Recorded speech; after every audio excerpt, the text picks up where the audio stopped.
Boa tarde, estamos aqui para a nossa quarta entrevista da semana. Hoje nós temos a convidada Melina Koenig e a gente vai falar sobre mulheres em posição de liderança, mitos e verdades. Daqui a pouco a gente vai apresentar a Melina. Antes disso, eu gostaria de me apresentar e a Cris também vai se apresentar.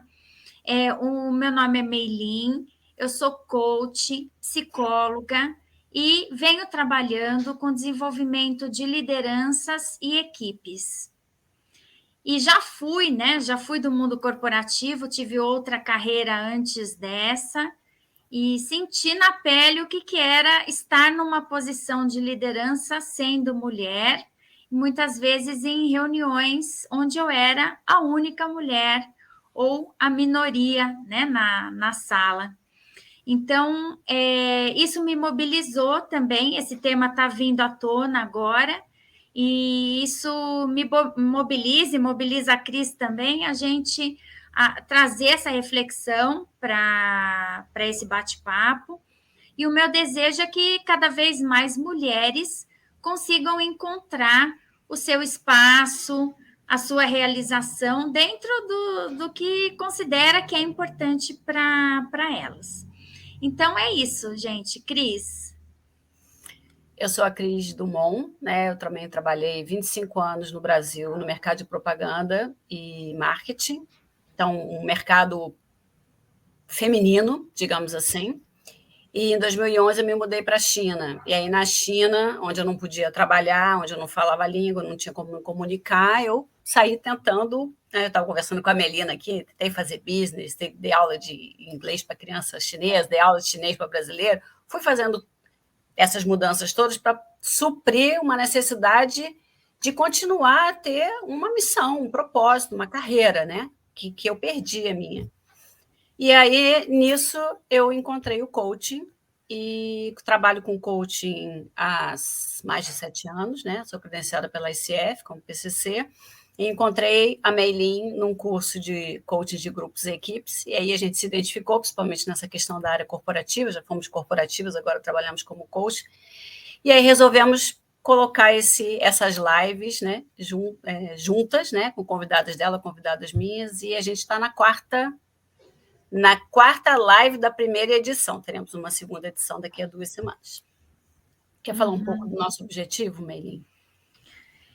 Então, o nosso objetivo aqui com essas lives é promover a reflexão através de entrevistas. A gente chamou mulheres que ocupam posição de liderança, que têm carreiras bem-sucedidas, e para a gente ouvir um pouco a experiência delas, né? Como que é ser mulher na liderança, o que são mitos, o que são verdades, e com isso, nesse movimento da gente compartilhar experiências, a gente vai também fazendo um convite de reflexão para quem está assistindo.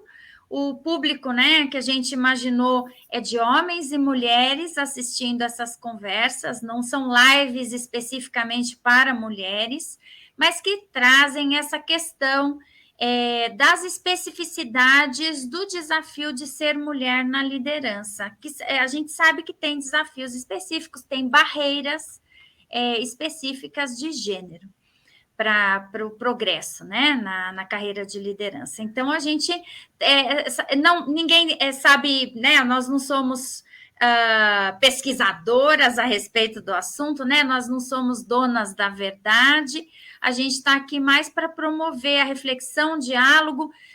Às vezes a gente não tem, né, todas as respostas, mas a gente quer estimular as pessoas a se fazerem perguntas, né, e a terem consciência de coisas que talvez elas precisem revisar. Cris, quer complementar? A ideia das lives surgiu até, lembra, Melinha? Assim, tipo, a gente saiu há 10 anos do mercado, né? E a gente começou a trocar figurinha. Eu falei, mas será que essas coisas ainda acontecem? Mas eu não sei. Então, vamos ouvir quem está no mercado para saber se isso ainda acontece ou se as pessoas que a gente via como natural, né? falar por cima da gente, ou não acatar as nossas ideias, mas acatar uma ideia similar que vem da boca de um homem, a gente achava que aquilo era assim que funcionava e pronto, né? Mas o tempo passou. Então, as lives estão aqui para isso, para a gente poder continuar entendendo o que está acontecendo, né? E colocando luz naquelas coisas em que ninguém fala muito ou acha que é normal, e aí você diz, pô, mas isso também acontece comigo, então não é normal. Então dá para fazer diferente, né? Dá para agir diferente. Uhum. Antes de apresentar a Melina, quem está aqui, a gente vai pegar as perguntas, pode mandar os comentários que a gente vai ler durante a live, e as perguntas a gente vai deixar para fazer no final, porque provavelmente elas serão respondidas ao longo das lives com as nossas próprias perguntas. A nossa convidada de hoje é Melina Konig. Ela possui mais de 20 anos de experiência em marketing estratégico, desenvolvimento de negócios, vendas, relacionamento com o cliente, planejamento estratégico, gestão de projetos complexos e comunicação corporativa voltada ao negócio. Ao longo de sua carreira, trabalhou em empresas multinacionais na área de saúde, equipamentos médicos, automação industrial, energia e energia renovável. Melina, a gente está percebendo o seguinte: a primeira convidada foi a Gabriela, área de comunicação, marketing, pesquisa, feminina. Veio a Raquel, área de finanças, masculino. Mas ela migrou para a área de finanças voltada para sustentabilidade, feminina. Ontem veio o Fabiano, trabalha para terceiro setor. Dos 124 funcionários, 8 eram homens, não era isso? Era uma média. Era uma minoria, Uma minoria de homens. E agora a gente tem você, que trabalha, né, para setores ditos como masculinos, como a área de eletrônica, né? Como é que é a divisão de cargos dentro das empresas que você trabalhou? Olha, Cris, eu trabalhei em empresas multinacionais, né? E o que a gente tem visto hoje muito mais uma preocupação, então esses números são um pouco mais frescos na cabeça. Então, na empresa que eu trabalho hoje, vou falar global, tá? Não vou falar na minha linha de trabalho do dia a dia, ou na minha linha de reporte. No global, 35% são mulheres. Quando você vai para um chão de fábrica, porque eu sempre trabalhei em indústria, né? Quando você vai para o chão de fábrica, esse número cai drasticamente. A gente está falando aí, dependendo da empresa, menos de 5% são mulheres, né? Então, você vê que o balanço fica mais na parte administrativa, alguma coisa de gestão. Na minha linha de atuação de dia a dia, né? Então, hoje eu reporto para uma pessoa que tem um grupo de mais ou menos uns 13, né? Na linha do dia a dia, e nós somos em 4 mulheres. Então, desses 13, nós estamos aí um pouco mais próximo de uns 40%. Hoje eu tenho uma função, uma posição que a gente fala que é um funcional, eu represento uma área corporativa, mais ou menos, na nível de Latam. Se eu olho só essa partezinha funcional, que são 6, são 4 mulheres. Então, você vai fazendo, dependendo do recorte, a gente vai entendendo um pouquinho aí essa presença, né? E essa área funcional é marketing, Melina? Não, a gente o tem... O que é essa área funcional? Como eu estava dizendo, a gente responde à América Latina, então a gente tem gestores dos business nos países, que são tipo um gerente geral, né, que é responsável pela operação. Nesse aspecto, são todos homens, hoje que a gente tem, e a gente tem os funcionais. Então, tem o marketing, vendas, operações, recursos humanos e finanças. E a gestão, que é o nosso chefe de reporte. Então, nesse grupo funcional, que são os transversais, especialistas técnicos, nós temos 4 mulheres. Marketing, vendas, finanças e recursos humanos. Então, nós somos em 4. Ok. Tem uma questão que está ficando meio polêmica, né, Melin, que é a questão do... Então, as mulheres, existem cargos, existem funções, né? Áreas que são mais masculinas ou áreas que são mais femininas, que você consegue perceber, porque a gente está numa discussão assim, o que é cultural e o que é uma coisa biológica, né? Genética. Então, a mistura da natureza com o meio ambiente, né? Como é que você vê isso da tua experiência? Eu acho que tem alguma coisa cultural, e essa coisa cultural acaba, vamos dizer assim, sufocando um pouco como é que eu vou dizer, a natureza das pessoas. Por que eu estou dizendo isso? Você está falando aí das áreas, né? Eu falei que uma dos funcionais é finanças, e eu não, né? A empresa tem uma mulher nessa área. Na empresa anterior, a gente tinha, numa área regional, uma mulher em finanças. Hoje, nessas unidades de negócio que eu estou te falando, que dessas 7 eu tenho 5 com fábrica, dessas 5 eu tenho 2 mulheres gerente da planta, na operação. Por isso que eu falo que é um cultural que sufoca. E as mulheres de finanças que eu estou falando, tanto essa de hoje que eu trabalho, quanto são...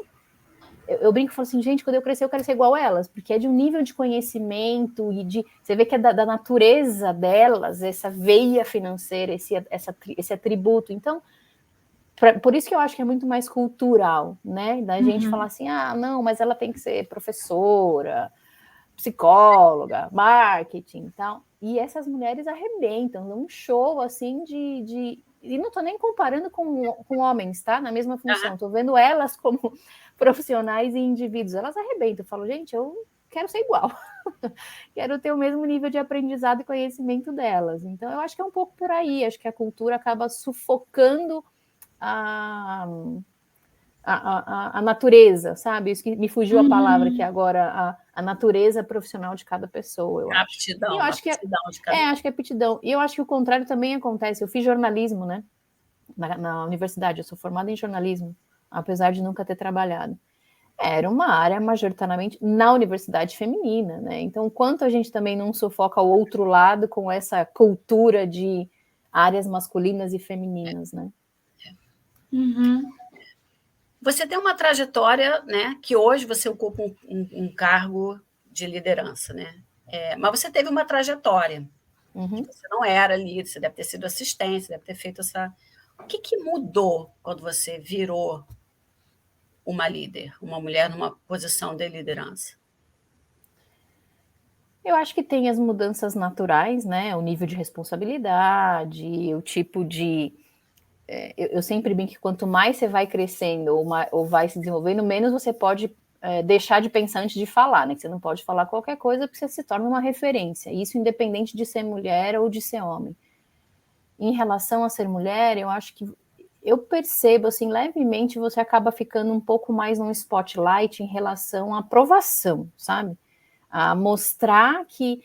Porque tem muito dessa característica, e eu conheci a Meilin um pouco nesse coaching de mulheres, né? Numa das empresas que eu trabalhei, a gente veio um pouco dessa conexão, o quanto que a gente, como mulher, acaba se colocando, eu não estou preparada para assumir esta função, então eu não vou nem concorrer a esta função, mas eu acabo entrando por uma sequência de oportunidades, mas você se sente aquém, e aí esse spotlight acaba ajudando a essa sensação de gap, que talvez nem seja real, é uma coisa muito internalizada na gente, mas eu percebo que tem um pouco desse spotlight, pela natureza de assumir uma posição de liderança, mas por ser mulher, falar assim, será que essa pessoa realmente vai dar conta, né? Então, eu sempre falo que eu tive sorte de algumas oportunidades que apareceram na minha carreira, e mesmo com a dúvida, eu sou daquelas assim, tá com medo, vai com medo mesmo, mas vai. Não der certo, a gente vê o que a gente faz. Mas eu também tive algumas pessoas, poucas pessoas, que investiram no sentido de falar, não, eu acho que você vai sim, você consegue. Não foi uma unanimidade, né, obviamente, porque o grupo é sempre muito eclético, mas eu tive essas pessoas que falaram, não, vai lá, você consegue, vamos lá, a gente faz junto no que precisar, e eu acabei indo e desenvolvendo em cima disso, né. Muito legal. Isso que você falou, a gente se torna referência, precisa parar para pensar antes de falar. Nunca parei para pensar nisso, mas faz todo sentido, né? Eu vejo assim, Cris, eu sou muito... você veio da área de propaganda, eu vim de jornalismo, então a gente tem uma veia de comunicação, de formação aí, né? E uma das poucas coisas que eu aprendi no curso de semiótica, né, que é um curso muito teórico na universidade, é que assim, não importa o que você diz, o que importa é que o outro entende.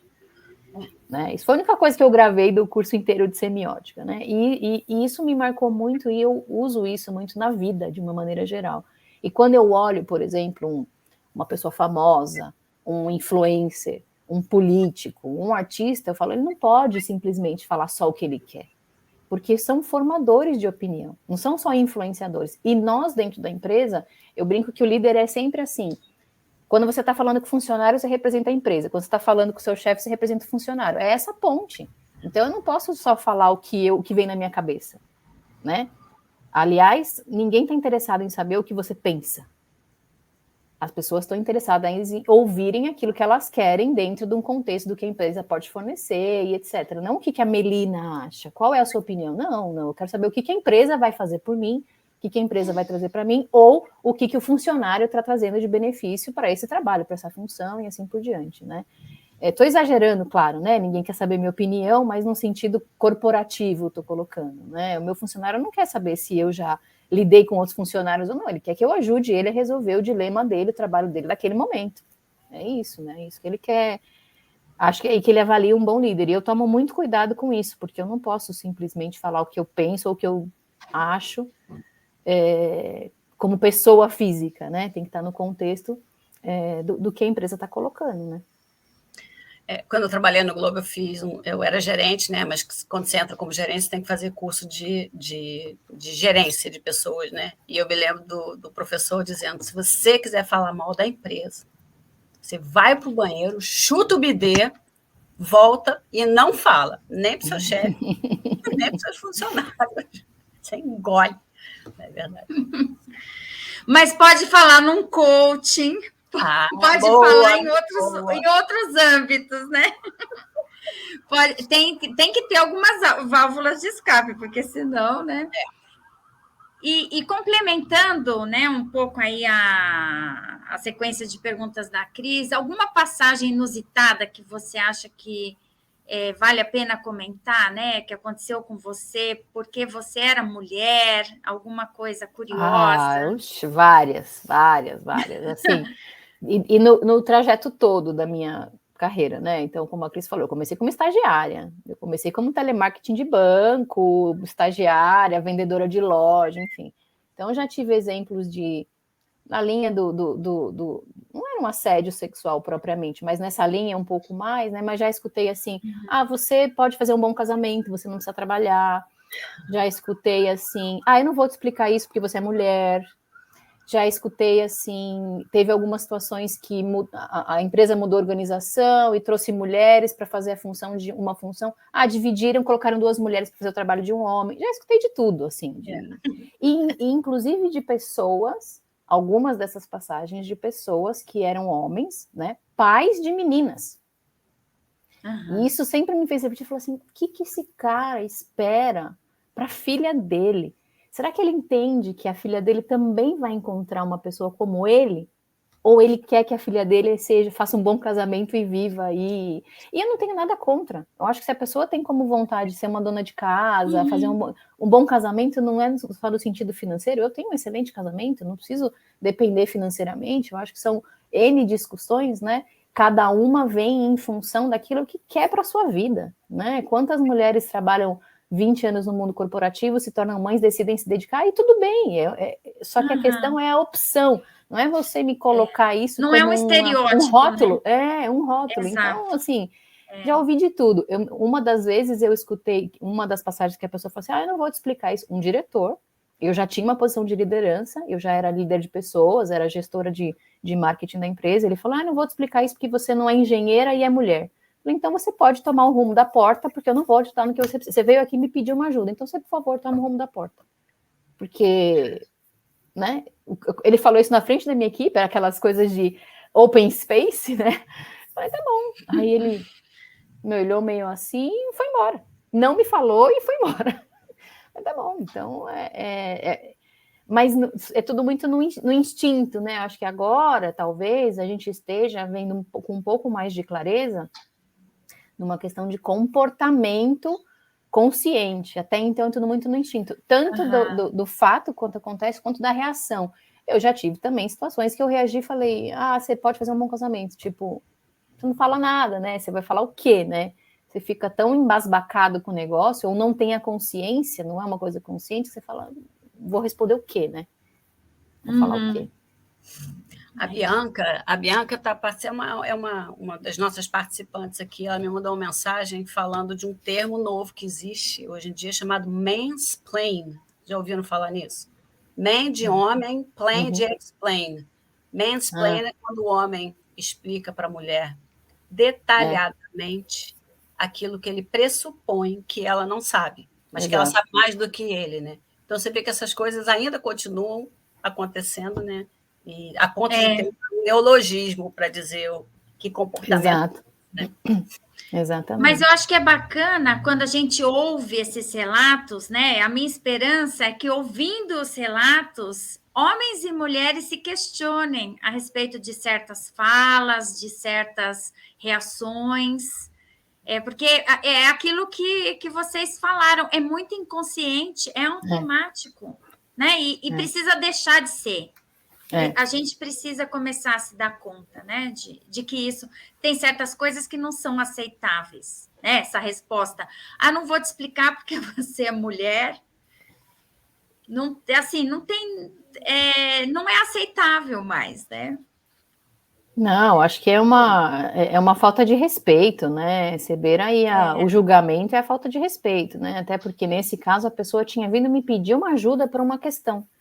E me apresentou a ajuda, e na apresentação dele falou: isso é interessante, como é que você fez isso? Não vou te explicar, porque você não é mulher e não é engenheiro. Então, não vou te ajudar.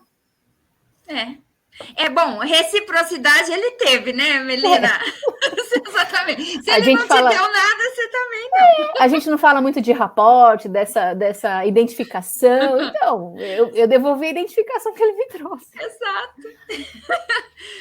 Bom, continuando aqui, né? Eu não sei se você já viu pesquisas, né, que apontam para isso, mas eu tive acesso a uma pesquisa da Thomas International, que é uma empresa de assessment, e eles fizeram uma amostra de executivos de C-level.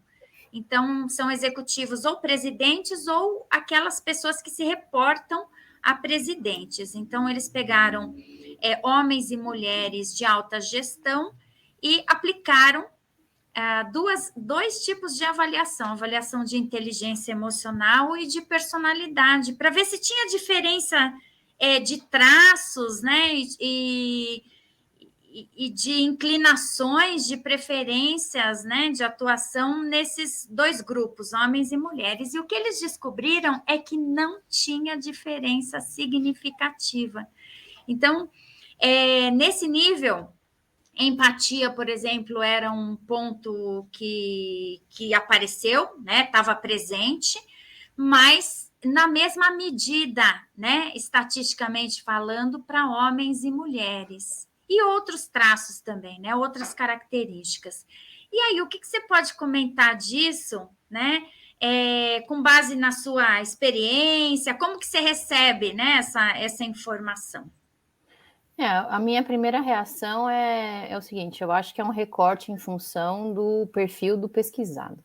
Quando você está falando de um C-level, a pessoa tem que ter algum tipo de preparo para ter uma gestão igualitária. Ela tem que ter, principalmente de grandes corporações, principalmente de corporações que têm ação em bolsa, que lidam com... Porque o mercado hoje, a reputação de mercado hoje pede isso. Mas se você vai para o middle management, que não é aí o grande...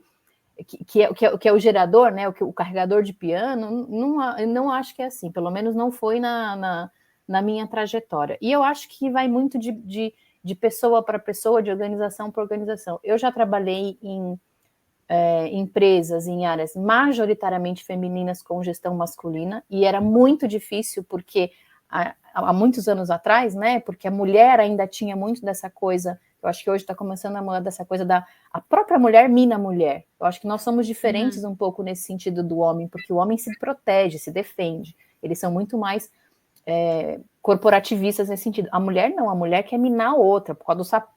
Usando o exemplo, né? Você viu o sapato dela? Mas no fundo tem alguma coisa que... Então, trabalhei já nesse sentido. Tive gestoras femininas excelentes e tive gestores femininos excelentes e gestores masculinos péssimos, né? Mas eu acho que, de uma maneira geral, a mulher é muito mais integradora, ela é muito mais acolhedora e multitarefa do que o gestor feminino, o gestor masculino, desculpa, né? Acho que isso tem uma tendência de começar a mudar. As empresas sérias estão falando muito de inclusão e diversidade, e falando de inclusão, primeiro aspecto é a inclusão de gênero, né? A diversidade através de gênero, estão falando também de raça, de idade, de geografia, de formação profissional, enfim, N discussões, mas a primeira batalha é o gênero. Então você começa a perceber que as lideranças estão começando a pôr uma atenção, mas eu não concordo muito com o viés. Acho que esse viés sai em função do tipo de recorte que foi feito.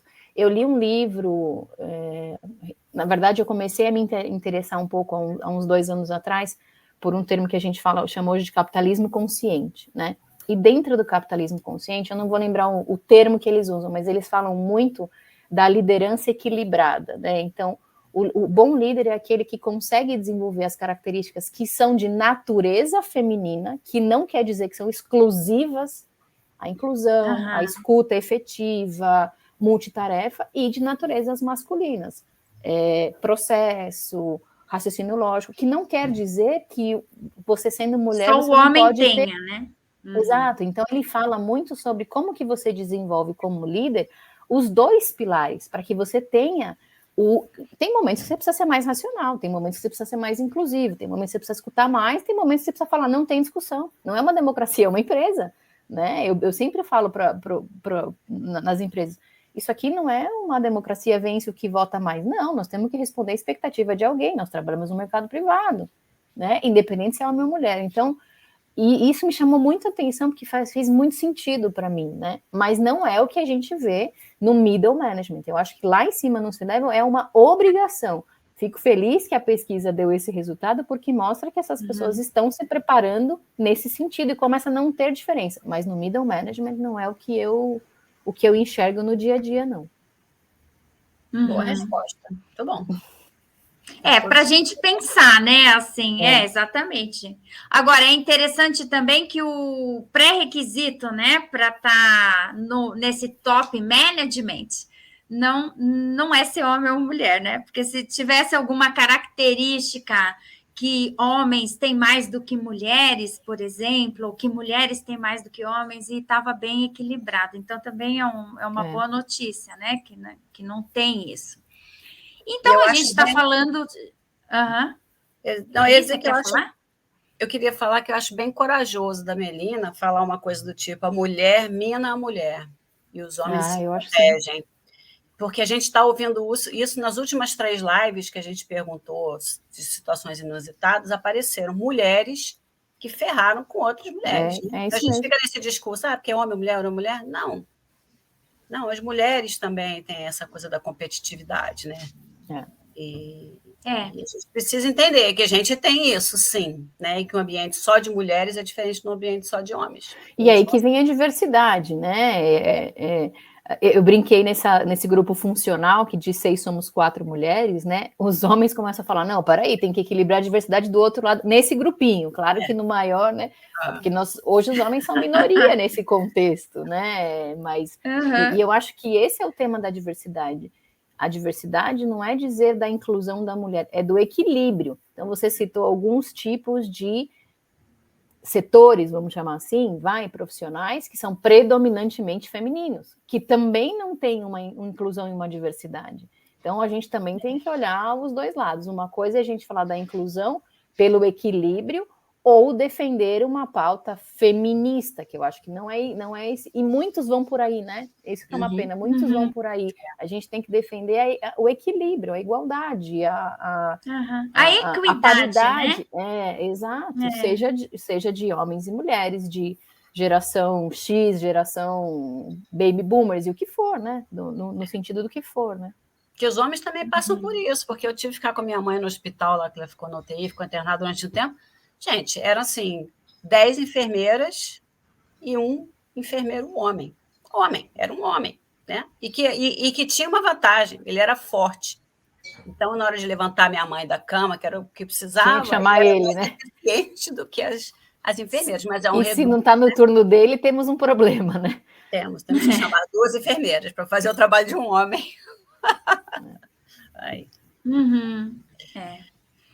enfim. Bom, e que mitos, né, Melina, você acredita, então, que existem quando se trata de mulher em posição de liderança?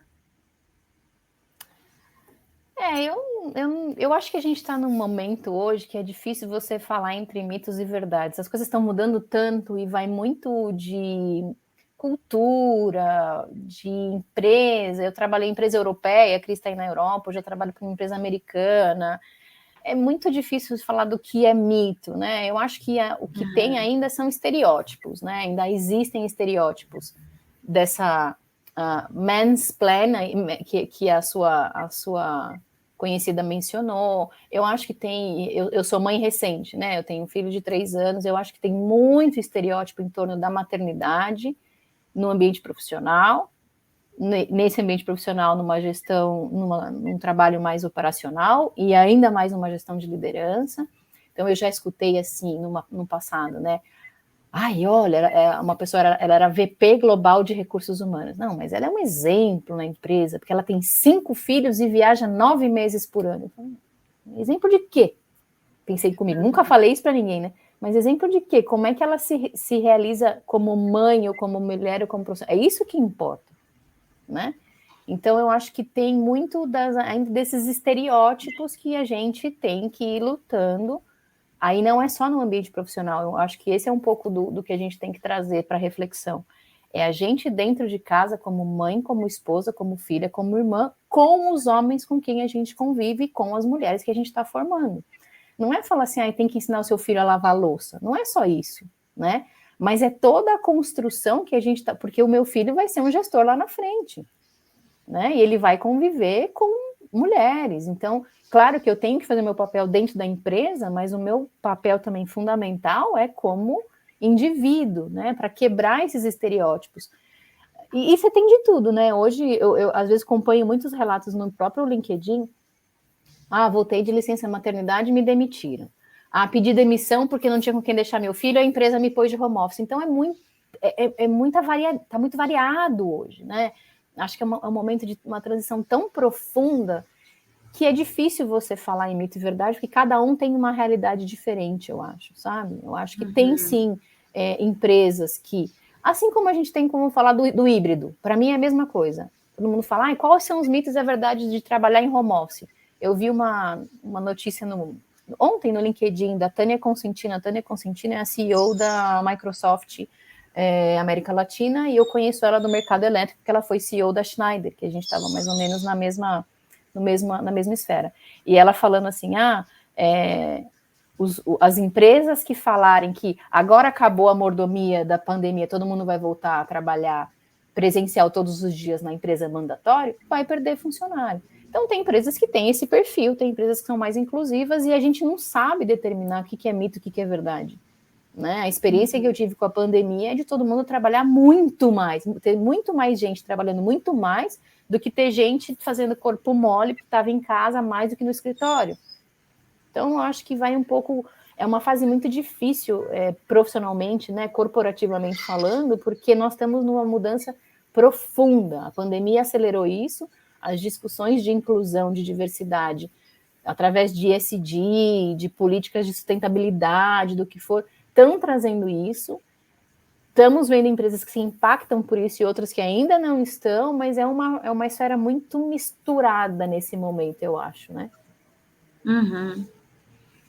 Você está falando da educação dos homens, né? Eu e a Melina estamos enfiadas nesse projeto já há algum tempo, né? E meu marido acompanha, né? Home office, então acompanha isso, né? E ontem a gente foi abrir uma conta no banco, uma conta conjunta, para mim, aqui na Polônia. Nem ele fala polonês, nem eu. A gente fica tendo que falar inglês.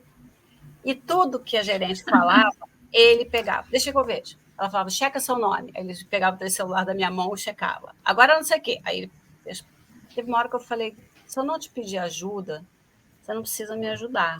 Eu podia ter feito sozinho. Aí hoje, a gente foi ali no Medic Center e ele... Você gostaria que eu te ajudasse? Eu gostaria. Dessa vez eu queria que você tomasse a dianteira, porque eu não sei muito esses números que você tem. Né? Então, é realmente... atos inconscientes, né? Inconscientes. E por isso que eu falo de casa, né? Eu tava pensando ontem um pouco sobre a nossa conversa de hoje, né? Tava pensando assim, quantas vezes... E aí uma pergunta para as mulheres que estão aí na audiência ou para vocês, né? Quantas vezes, instintivamente, você está no ambiente familiar, no almoço, no dia a dia da sua casa, no que for, com filho, sem filho, com marido, sem marido, no que for, com teu pai, com teu irmão, com qualquer um. Você vira e fala assim, não, deixa que eu faço. Quantas vezes? Isso é da educação. Eu estava escutando, a gente está a Cris está fora, mas a gente no Brasil está discutindo muito sobre o tema da política, né? E tivemos aí a história do debate no domingo. Eu vi. E o meu marido trouxe para mim a resposta do Ciro Gomes a uma provocação que foi feita do presidente. Falou assim, eu sou de uma cultura machista, sim. Eu fui educado como numa cultura machista. Foi o que eu aprendi. Só que eu vi que eu errei. E eu estou tentando, ou estou trabalhando me modificar. Eu acho que esse é o ponto. Eu não estou defendendo um partido, um político ou outro. Eu estou pegando um exemplo, né? Eu acho que esse é o ponto. A gente tem que trazer para dentro de casa a discussão de que as coisas estão mudando dentro das igrejas. Todo mundo fala na história da política das igrejas evangélicas. Eu escuto um pastor de vez em quando que ele fala, não, gente, se eu for tomar ao pé da letra o que diz a Bíblia em relação à mulher, eu vou continuar sendo misógino. Mas não vamos esquecer que todo mundo vem de uma mulher.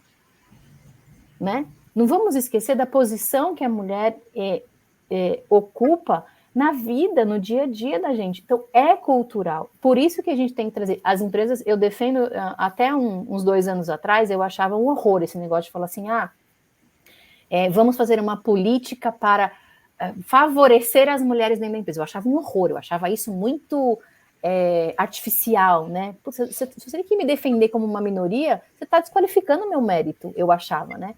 Hoje a minha cabeça mudou, eu acho que a gente tem que falar sim dentro das empresas, acho que as empresas sérias colocam sim meta para os gestores de terem funcionárias mulheres, a gente tem que defender sim, por quê? Para ajudar a fazer a construção da cultura, mas tem que tomar cuidado para não caracterizar como uma coisa, eu estou trazendo mulheres porque elas não conseguem por si. Não, e muitos homens fazem que tem que cumprir a tabela para ganhar o bônus no final. Tudo bem, porque aí a gente entra em ação, né? A gente estando nessas posições, a gente entra em ação para construir o espaço de fala feminino para as próximas gerações. Isso tem que ser feito dentro de casa também. É engraçado, eu falei para minha Henrique, eu falei para o meu filho de 23 anos, né? Ele mora na Austrália. Falei, eu vou fazer essas lives, não sei o quê, e eu usei até como exemplo que, mesmo sendo diretora, numa mesa de reunião, quando queriam um cafezinho, ficava faltando café, olhavam para mim, pô, Cris, pede aí um cafezinho. Aí ele falou, mas se tiver que carregar uma cadeira pesada para botar na sala, exato, exatamente. É isso. Você falou do enfermeiro, trocar um pneu, né? Óbvio que eu tenho minhas preferências. Tem coisas que eu não gosto de fazer. Eu falo, Maria, tem que calibrar o pneu. Vai você, eu não gosto de fazer. Não é porque eu não tenho a capacidade, mas eu não gosto de fazer. Precisa trocar uma lâmpada. Beleza, pode deixar. E aí ele vem nessa igual ao seu marido. Não. Eu falei, peraí. Eu consigo fazer. Eu sei pegar uma chave de fenda, parafusar o negócio. Tem coisa que você vai se identificar, tem coisa que você não vai. E é natural. Quantos homens vocês não conhecem que são os chefes de cozinha dentro de casa? Porque gostam. Acho que esse é o ponto. A gente tem que deixar aberto aí. Essas divisões têm que ser feitas muito mais por aptidão, por vontade, do que por gênero. E é uma crítica às mulheres também. Eu lembro que outro dia eu estava conversando com a minha sogra, a minha mãe, a gente mora tudo muito perto, né? E eu falo graças a Deus, porque é uma rede de apoio muito importante, mútuo, né? Delas para mim e de nós para eles também, né? E ela falou assim, eu não lembro qual era o contexto, vou pôr um contexto qualquer aí que a gente estava falando, meu marido teve que sair para trabalhar, estava com gripe, não sei o quê, sei lá, algum contexto desse. Ela virou e falou assim, coitado. Eu falei, peraí, se fosse eu, você também ia falar coitada? Né? É um pouco nesse sentido. Claro, eu não vou discutir com uma pessoa de 75 anos que está intrínseco. Gente, você não separa mais isso da pessoa. Mas a gente tem um papel dentro de casa com os maridos, com os filhos, com as gerações futuras em trazer um pouco dessa consciência para dentro de casa. Eu acho que é isso, né? É a consciência, tem que construir essa consciência e ir promovendo pequenas mudanças. E outro dia eu estava escutando uma executiva falar, uma das mudanças tem que ser assim, como é que eu me organizo com o meu par dentro de casa? Exato. Né? Então, porque a mudança tem que tem que vir desse par dentro de casa, porque senão se fica tudo para a mulher, não. E não tem regra, né, May? Também? Não tem receita, né? A Cris deu o exemplo da conta conjunta. Meu filho tem 3 anos, a minha enteada tem 15, nós estamos casados juntos aí há um pouco menos de 13 anos. Eu não tenho conta conjunta. Eu não tenho o nome dele. Isso não me desqualifica como esposa, né? Não quis pôr. Eu também fui divorciada, me casei de novo, falei assim, não quero botar nome de ninguém, porque eu vou ter que trocar todos os meus documentos, eu tenho passaporte, não quero. Exatamente. Exato. É um pesadelo, viu? Eu também já passei por isso, um pesadelo. Eu não quero, ponto. Eu sou a Melina Koenig, eu não troquei no primeiro, não troquei no segundo, não quero fazer isso, mas não sou melhor ou pior por causa disso. Não temos uma conta conjunta. E a gente divide as contas da casa. Você faz isso, você faz aquilo. Esqueci disso. Então, é muito da rotina. Tem casais que vão se organizar por ter uma conta conjunta e fazer tudo naquela conta.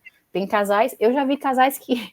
Jovens, hein? Casais jovens. Que se dão muito melhor como casal vivendo separado do que vivendo na mesma casa. Gente, é essa individualidade, é essa construção que a gente tem que entender e fazer dentro de casa, né?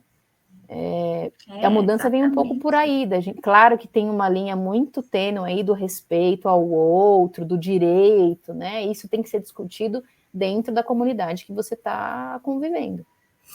Essa linha tênue é que eu acho que é o nosso tema, assim, né? Porque eu fiz uma aula de filosofia onde eu aprendi que cortesia é quando você faz alguma coisa que você sabe que o outro vai ter dificuldade de fazer, então você toma a dianteira e faz, né? Mas eu me lembro, na China, eu fui num evento da Câmara de Comércio inglesa, britânica, e era só evento para mulheres. E quem abria o evento era um homem, que era, não sei se ele era o diretor, era o representante da Câmara de Comércio britânica. Ele estava tão desconcertado, porque era só mulher, e era um evento para mulheres. E aí resolveu dizer que não, porque agora eu entendo o que vocês querem dizer quando vocês falam de igualdade feminina, então... Hoje, quando eu saio com a minha parceira, né, profissional de dentro do táxi e eu vou tentar pegar a mochila dela para ajudar, eu nem tento pegar, porque eu já sei que isso está errado. Eu falei, gente... Mas a gente está fazendo isso, né, Cris? A gente está fazendo isso. Qual é o problema de pegar a mochila, né? Qual é o problema do homem abrir a porta? Eu não vejo problema nenhum. E isso não é porque é um homem, é a gentileza, aí vai na educação. Se eu estou indo na frente, eu vou abrir a porta para o que está vindo de trás passar. Você não fica empatando a fila. Exatamente. Né? Mas a gente tem um pouco dessa responsabilidade. Por isso que eu pessoalmente tenho um pouco de dificuldade em lidar com essas coisas do feminismo, eu acho que o igualitário é no sentido do meu mérito. Se eu tenho mérito igual ao outro, eu tenho que ter o mesmo nível. E eu tenho consciência de que eu não sou melhor nem pior do que ninguém. Tem pessoas que sabem fazer algumas coisas melhores do que eu, e eu sei fazer algumas coisas melhores que outras pessoas, independente do gênero. Eu acho que esse é um pouco do ponto, né? Da gente mostrar... E por isso que para mim vai além da discussão, vai numa discussão de respeito e de ser humano, né? Se o cara que falou para mim, por exemplo, não vou te explicar isso porque você não é engenheira nem mulher. Eu fiquei imaginando, se ele fala para um homem, não vou explicar isso porque você não é engenheiro, qual é a diferença? Porrada na cara. Qual é a diferença da falta de respeito, né? Então, a gente, de novo, defendo que a gente tem que falar sim para a gente construir uma nova cultura, mas não é só num aspecto de gênero, é num aspecto de respeito pelo outro, pelo ser humano, pelo parceiro, pelo colega de trabalho e assim por diante, né? Muito bom. Voto em você. Mas não vou me candidatar, não quero.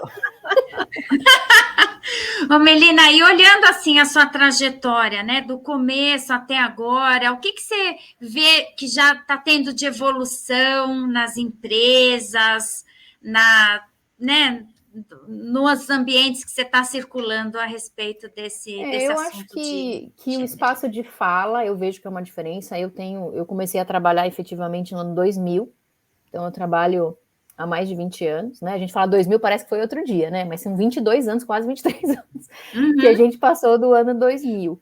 E não se falava disso, né? Ninguém falava disso. Eu trabalhei, talvez as pessoas que têm uma média de mais de 40 anos vão lembrar, eu trabalhei no Banco Sudamérica, era uma empresa, era um banco, né?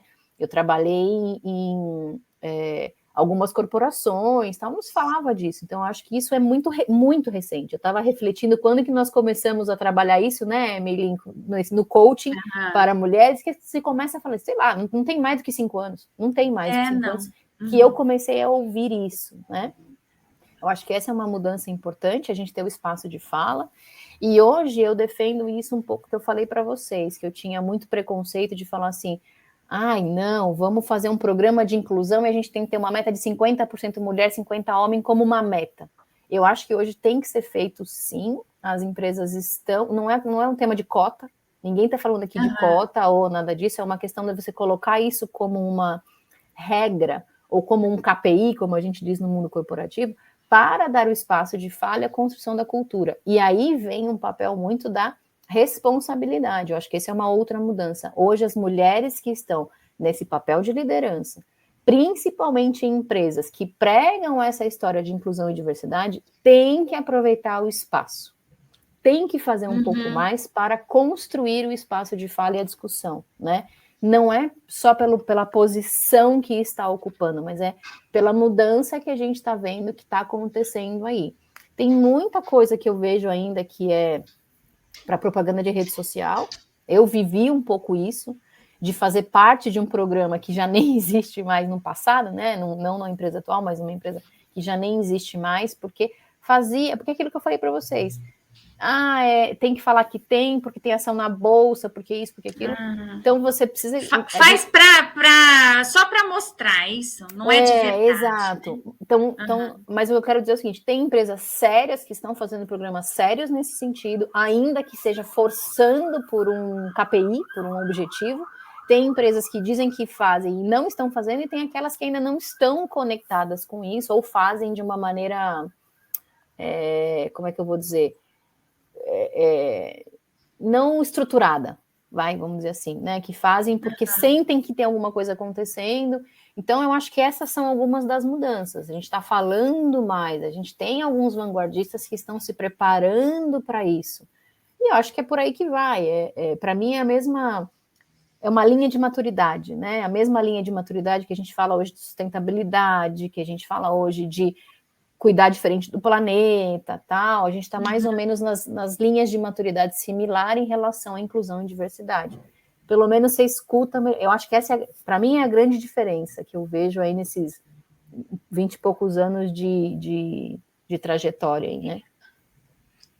Eu concordo com você, eu acho que tem esse aspecto de que a gente tem falado mais a respeito disso, né? Então, já é um convite para a gente se dar conta das coisas, e tem empresas que têm feito ações, né? Eu acho que essa é a grande diferença, porque assim, só falar é um passo, mas ele não garante, né? É um passo necessário, mas ele não é suficiente quando você tem que romper barreiras invisíveis que existem de acesso, né?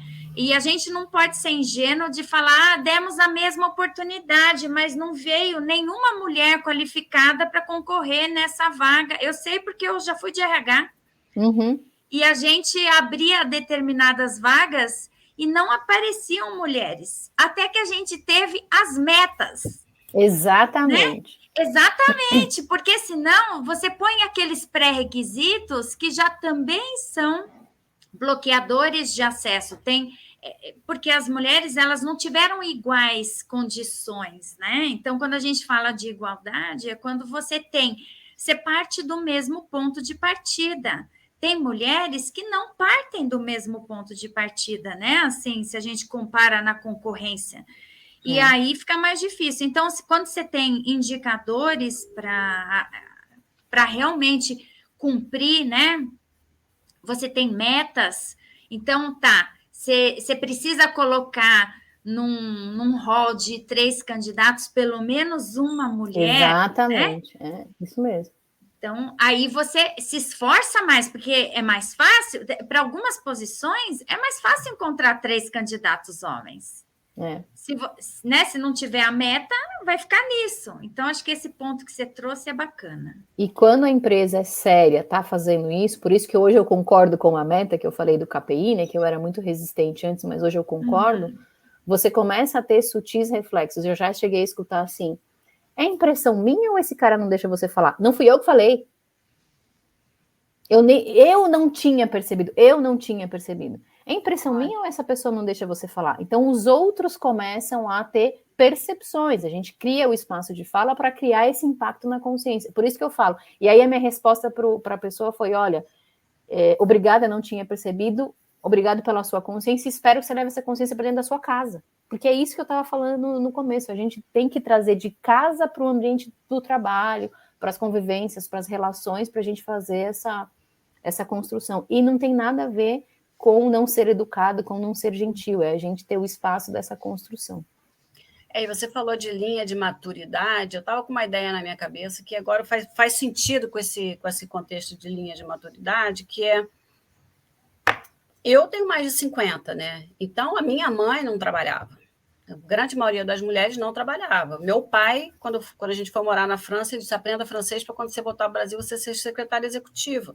Então, para ele, eu ser secretária executiva era assim, né? Nossa, já é um avanço. Você vai trabalhar, não vai ser dona de casa, você vai trabalhar.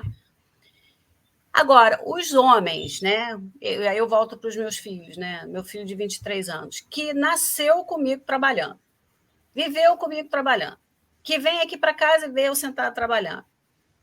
Esse cara não vai contratar uma mulher? Esse cara vai contratar uma mulher, claro, né? Claro. Ele nasceu com mulheres que trabalham. Então, eu acho que a gente realmente, na linha de maturidade, nós estamos ali na virada, né? Em que isso está se tornando consciente, né? E você me trouxe uma memória que também tem um aspecto cultural. Você está falando, o seu pai falou, vai aprender. Um dos primeiros programas que eu participei nessa linha, era um programa global. Então, tinha eu da América Latina, tinha uma pessoa, eu não lembro se era da Noruega, da Suécia, alguma coisa nesse sentido, né? A pessoa falou assim para mim, porque o meu pai, na época, falou para mim que eu não tinha que estudar isso, que eu tinha que estudar isso, e não deixou eu trabalhar com isso porque eu tinha que estudar isso. Querendo dizer, eu falei, gente, mas no Brasil não tem isso, você tem que estudar e trabalhar, se você quer estudar, você tem que trabalhar. Então, isso também já traz um outro aspecto, por isso que eu falo muito da questão cultural. E ela estava colocando isso numa conotação de como se ela tivesse sido cerceada das oportunidades, porque alguém fez ela escolher estudar uma coisa e não trabalhar na outra. Eu falei, a mulher brasileira não tem essa opção. Ela mal pode escolher se vai estudar. Porque ela tem que sair para trabalhar hoje. E é isso que você falou. Eu fiz um tempo atrás um exercício de refletir sobre as mulheres da minha família, né? Como é que foi isso? A minha mãe sempre trabalhou, né? A minha mãe era funcionária pública da educação, sempre trabalhou. A minha tia não trabalhava fora, mas tudo que ela fez para apoiar o desenvolvimento da família é um trabalho. A minha avó, a mesma coisa, né? O meu avô foi padeiro, foi caminhoneiro, foi pedreiro, isso e aquilo. A minha sogra. Então, assim, a gente está falando de não perceber, né? De uma história de famílias, né? Que cada uma tem o seu aspecto cultural. Na Europa é totalmente diferente da América Latina, que a gente está num processo de construção, da mudança dessa maturidade. Talvez a sua mãe não tenha saído para trabalhar por inúmeras razões. Eu tenho na minha família mulheres que não foram para trabalhar porque o marido não deixou. Ou teve que trabalhar naquilo que o marido queria. Porque não tinha muita outra opção, não tinha essa coisa de rede para deixar o filho, dar crédito, não tinha isso, gente. O ambiente, o contexto era totalmente diferente, né? Hoje a mulher tem não todas, né? Eu sou uma pessoa privilegiada porque eu tenho meu filho na escola, eu tenho a minha rede de apoio, nem todas têm. Mas hoje tem muito mais opções hoje do que a minha avó tinha há 60 anos atrás, quando ela teve 65 anos atrás, quando teve o primeiro filho, né? Minha mãe era professora e parou de trabalhar quando casou, porque quis, porque meu pai disse, não, agora você não precisa mais trabalhar. Pois né? Então. Agora, a minha sogra, com a mesma idade, quando os filhos cresceram, ela foi ser musicoterapeuta. E aí o marido disse não, ela falou assim, eu me separo de você. É isso aí. É isso aí. Isso não é uma opção, né? Eu acho que é isso que a gente tem que dar espaço de discussão, né? Entender os contextos, o porquê que as mulheres tinham aquelas vidas, né? O porquê que fizeram aquelas opções e trazer para aquilo que a gente tem que... É outro mundo. O mundo que a gente vive hoje não é o mundo mais da sua mãe, da sua sogra, da minha avó, não é mais, né? Eu queria até aproveitar para que a gente não cometa também esse viés inconsciente, é que quando eu fui para a China, eu convivi com muitas mulheres que fizeram uma opção de ser mães e donas de casa. Eram engenheiras e quando tiveram filho disseram, não quero mais trabalhar, vou viver com a minha família. E eu cheguei lá com o nariz em pé, achando que... né? E depois eu fui aprendendo a ser humilde e entender que qual o problema? Se a pessoa escolheu ser isso, não tem uma problema escolha, né? É uma escolha. Vamos respeitar. Não é um determinismo, certo? Ela não é menos do que antes eu, ela não trabalha. E nem melhor mãe do que você, porque ela está com seu filho e você não está, porque você trabalha. Eu fiquei meio... também essa é outra, hein? Você falou a coisa que eu... Exato, porque tem os dois lados, né? Tem os dois lados. E a gente traz um pouco isso. Então, você não é pior mãe porque você não está com ele, e ela não é uma profissional desqualificada porque ela optou ficar com o filho. Então, tem os dois lados. Por isso que eu falo da opção e do respeito. E tudo tem que ser entendido o contexto, né? Então, acho que vai um pouco por aí. Nossa, esse papo está tão bom que eu tinha milhões de histórias para contar agora. É muito bom, mas a gente tem que ir, né, alinhavando o negócio. Eu vou pedir para a Melina deixar uma mensagem para as mulheres que gostariam, né, de fazer carreira na liderança. O que você pode falar para essas mulheres? O que eu aprendi nesses anos todos, e muito, muito mais agora nos últimos anos, como uma posição de liderança mesmo, né, que a gente está falando, não posso falar qualquer coisa, tal, mas é o respeito pelo aquilo que você é e pelos seus instintos. A mulher tem isso do instinto um pouco, né? Eu sempre brinco que eu falo que eu tenho uma vozinha que fala assim, tô falando do trabalho, eu tô olhando uma informação, um relatório, um dado, falando, isso aqui tem alguma coisa esquisita. A gente tem que ouvir um pouco esse instinto, porque isso faz a diferença na construção da sua trajetória e na qualidade do trabalho que a gente coloca. Muitas vezes a gente quer se masculinizar, né? Para ter um espaço dentro do mundo corporativo, a gente quer se masculinizar. A gente quer vestir um terno, a gente quer vestir uma camisa, desde a vestimenta. E não estou falando que a mulher não fique feminina, mas são características de uma masculinização. Então, a minha principal dica é assim, não se agrida no sentido da sua essência, do que você é, do que você gosta. Se você gosta de vestir um terno preto, como é a maioria dos homens num ambiente de reunião, tudo bem, não tem problema. Mas não faça isso para ser aceito, para ser qualificado. Se você quiser pintar... Eu tenho uma pessoa que eu brinco muito com ela, que eu falo que ela tem o cabelo de Barbie. Ela no ambiente corporativo, nesse que a gente está vendo, ela pinta o cabelo de roxo. Porque é o que ela é o que ela quer, e tudo bem, né? Então, eu acho que isso faz a diferença para que você se sinta à vontade consigo mesma, para que você tenha a confiança, a autoconfiança necessária para você realmente conseguir entregar um trabalho de qualidade. Muito bom. Confia no teu taco, né? Confia nos teus instintos e vai. É isso aí. Por aí. Muito bem. Melinha, gente, olha, Melina. Posso mostrar? Porque assim, eu já falei dos 2 livros e agora eu separei eles, né? Esse livro aqui, ele fala exatamente sobre tudo isso que a gente está falando dos vieses inconscientes, e o Blink é a intuição, é quando eu sei alguma coisa, mas eu não sei por que eu sei, mas eu sei. E que joga dos 2 lados, né? Exato. Que às vezes você não sabe ou você está com um viés inconsciente. E o outro é, que eu mencionei ontem, essa capa é ridícula, o lobo come as meninas boas, as boas meninas, mas ele é sobre a síndrome das meninas boas que a gente tem e como isso está tão arraigado dentro da gente culturalmente, que a gente é que levanta e fala, deixa que eu faço. Exato. É exatamente isso. Fica aí a dica dos livros, 2 livros muito interessantes. Muito bom. Legal, muito bom. Bom, gente, gostaria de agradecer a Melina, né, pelo tempo, Imagina. Pelo papo tão interessante, né, na conversa de hoje, e também dar 2 recadinhos, né? O primeiro é que a gente está terminando essa série de lives, mas daqui a 2 semanas a gente vai ter mais uma rodada com mais 4 mulheres sendo entrevistadas. Então, fica aqui o convite para vocês também acompanharem essa próxima série de lives.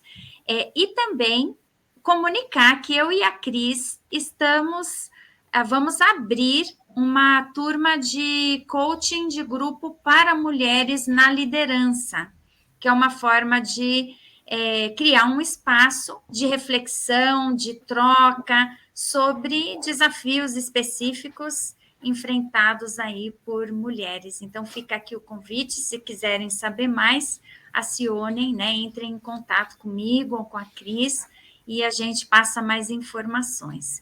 Obrigada, viu, Melina? Obrigada a vocês pelo convite, foi um prazer. Muito bom o papo. Obrigadão.